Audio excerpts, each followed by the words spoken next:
रांची राजधानी के करमटोली स्थित press club में भारतीय सूचना अधिकार मंच के द्वारा बैठक किया गया।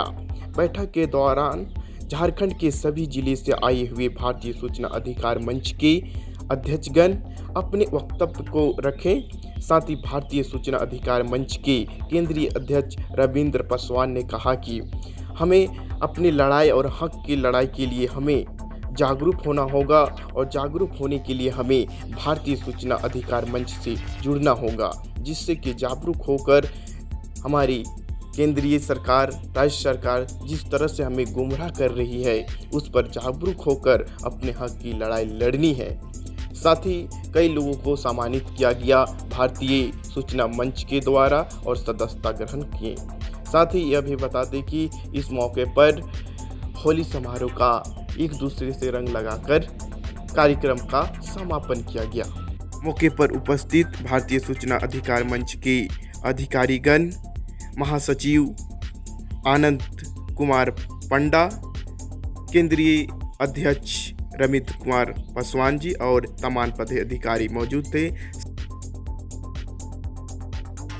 आज भारतीय सूचना अधिकार रक्षा मंच के बैनर तले बैठक हुई है। इसमें झारखंड के विभिन्न जिलों से आरटीआई कार्यकर्ता उपस्थित हैं मंच पे, और हम लोग का ये जो बैठक था ये संगठन विस्तार पर है और साथ ही साथ झारखंड में सूचना आयुक्तों की बहाली नहीं हो रही है, उसको लेके हम लोग जो है कि एक रूपरेखा बना रहे हैं, एक आंदोलन की तैयारी हो रही है। और हमारी बात अगर माननीय मुख्यमंत्री महोदय अगर आपके माध्यम से सुन रहे हैं तो उनको हम लोग अप्रैल का एक महीना का समय दे रहे हैं कि अप्रैल तक वो सूचना आयुक्त की बहाली कर लें। अगर नहीं करते हैं तो भारतीय सूचना अधिकार रक्षा मंच पूरे झारखंड में जिला से प्रखंड से लेकर राज्य स्तर तक आंदोलन करने के लिए बाध्य हो जाएगा। सर, कितने मामले अब तक जो है आरटीआई के पूरे राज्य भर में पेंडिंग हैं? अभी जिस तरह से हम लोग को रिपोर्ट आ रहा है कि 17 से 18 हज़ार मामला जो है कि राज्य सूचना आयुक्त में पेंडिंग पड़ा हुआ है, और हमारा भी बहुत सा मामला है, हमारे मंच के भी लोग का बहुत से मामला वहाँ पड़ा हुआ है, और सबको डेट दिया जा रहा है 1 साल के बाद। जैसे कि सुनवाई का कल डेट था, उसको अब 21 से 22 कर दिया जा रहा है, दिसंबर लास्ट तक कर दिया जा रहा है। ये बहुत बड़ी समस्या है। आज जो सूचना हमको 30 दिन में मिलना चाहिए था, आज 3 साल से क्या आपको 6 साल 7 साल का मामला जो है कि आज राज्य सूचना आयुक्त में पेंडिंग पड़ा हुआ है।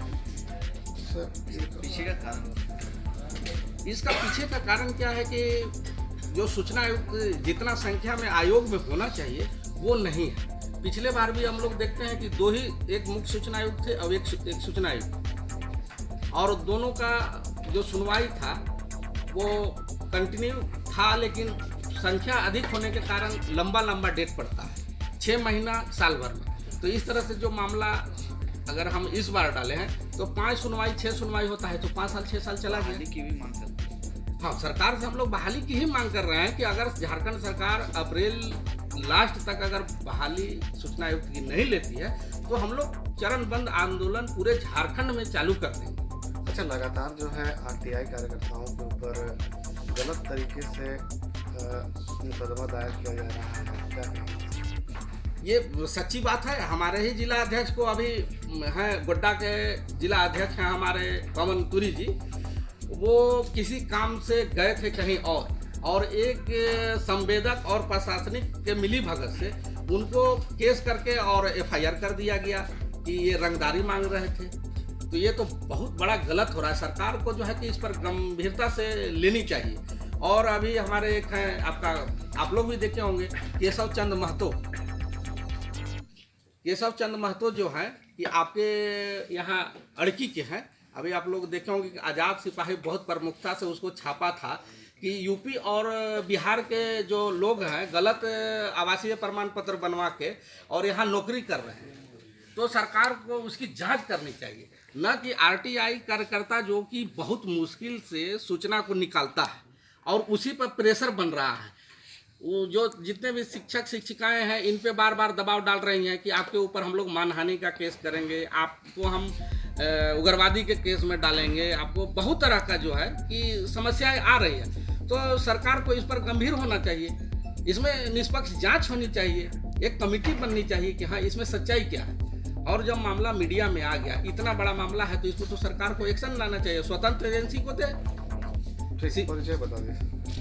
रविकांत पासवान, केंद्रीय अध्यक्ष, भारतीय सूचना अधिकार रक्षा। ये सरकार नहीं चाहती है कि ये आरटीआई जो है मजबूत हो, सूचना आयोग में, क्योंकि ये तो संसद का देन है कि ये तो भारतीय कानून है, तो कानून का इम्प्लीमेंटेशन कराने के लिए सरकार जो है पक्ष में नहीं रहता है। इसको पब्लिक दबाव पड़ता है, जैसे हम लोग क्या है, पब्लिक को ले करके हम लोग कर रहे हैं कि भाई हम लोग का अधिकार है, इसको अधिकार का लाभ हम लोग को मिलना चाहिए, क्योंकि सूचना ही अधिकार ऐसा है जो कि भ्रष्टाचार के खात्मे से लेकर बहुत बड़ा घोटाला उजागर किया है। आज सूचना अधिकार नहीं रहता तो दूर निकलेंगे।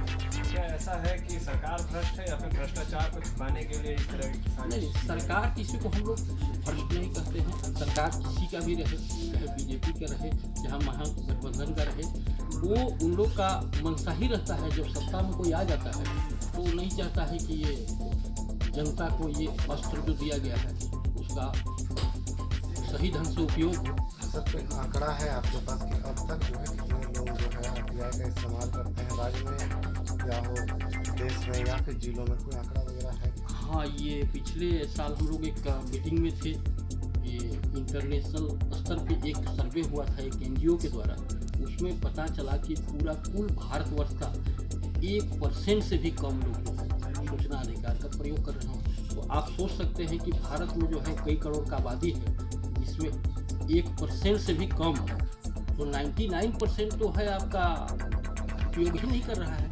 क्योंकि हम लोग जब गांव में घूमते हैं तो पता चलता है कि लोगों को बिल्कुल ही जानकारी नहीं है। झारखंड के एस्पेक्ट में ये हाँ, पूरा भारतवर्ष का आंकड़ा है। और झारखंड तो देखिए बहुत सारा जिला आदिवासी बहुल क्षेत्र है, हम लोग जब जाते हैं रूरल एरिया में तो पता चलता है कि बिल्कुल नथिंग, कोई सूचना अधिकार का अनुभव ही नहीं है, क्योंकि वो खोजने चलता है कि कैसे मांगना है, क्या करना है।